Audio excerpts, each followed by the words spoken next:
ये कहानी शुरू होती है एक साधारण लड़के राहुल शर्मा जो भारत से ऑस्ट्रेलिया जा रहा था। राहुल एक सॉफ्टवेयर इंजीनियर था और उसकी पहली विदेशी नौकरी के लिए वो बेहद उत्साहित था। 15 अक्टूबर 2024 की रात वो दिल्ली के हवाई अड्डे पर था, जहां उसने उड़ान नंबर 305 में टिकट बुक की थी। विमान का इंटीरियर शानदार था, चमकते हुए सीट, आरामदायक माहौल और मुस्कुराती एयर होस्टेस। लेकिन राहुल को क्या पता था कि ये उड़ान उसकी जिंदगी का सबसे डरावना अनुभव बनने वाली है। विमान ने टेक ऑफ लिया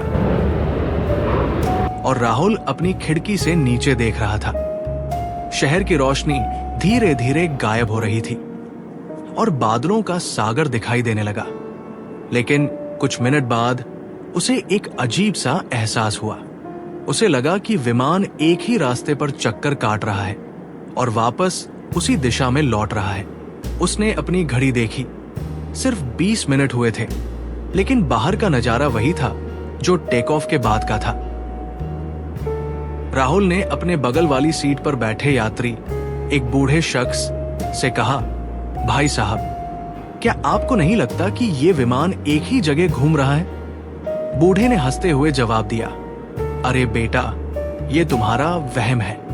विमान तो सीधे ऑस्ट्रेलिया जा रहा है। शायद तुम थके हुए हो, आराम कर लो।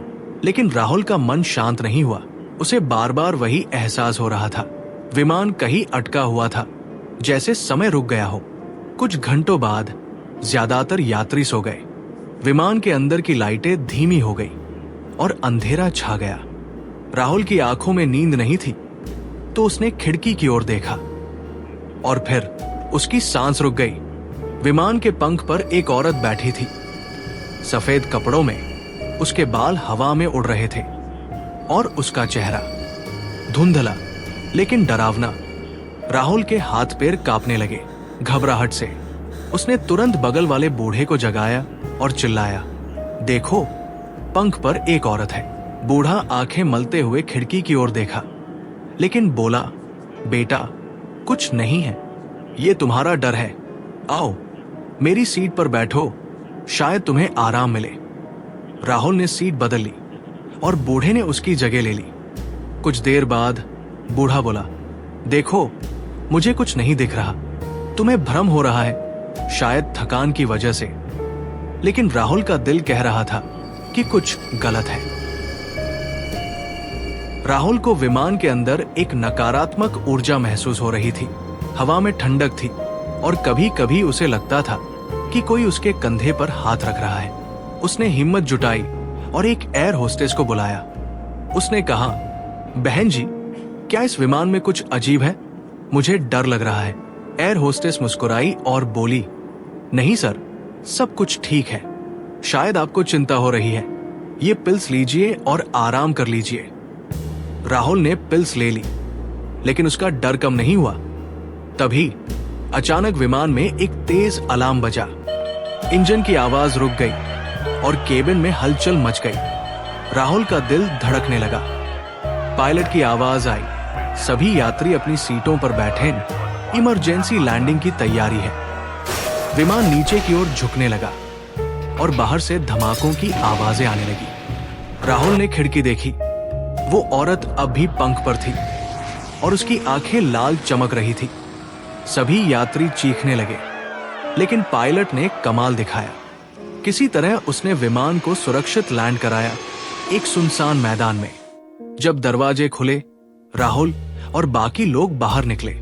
सब हैरान थे, लेकिन जिंदा थे। जब राहुल ने विमान के नंबर को देखा, उसका दिल थम गया। वो नंबर था 305 और फिर एक पुलिस अधिकारी ने बताया, ये वही विमान है जो 10 साल पहले क्रैश हुआ था और उसका नंबर भी 305 था।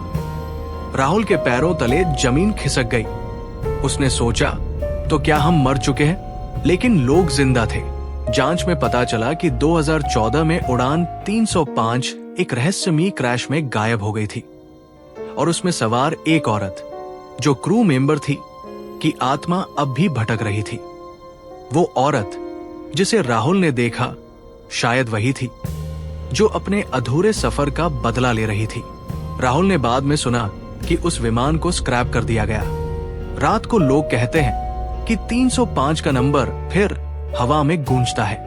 क्या वो औरत अब भी यात्रियों को अपने साथ ले जाती है? तो दोस्तों, क्या आप इस भूतिया उड़ान का हिस्सा बनना चाहेंगे?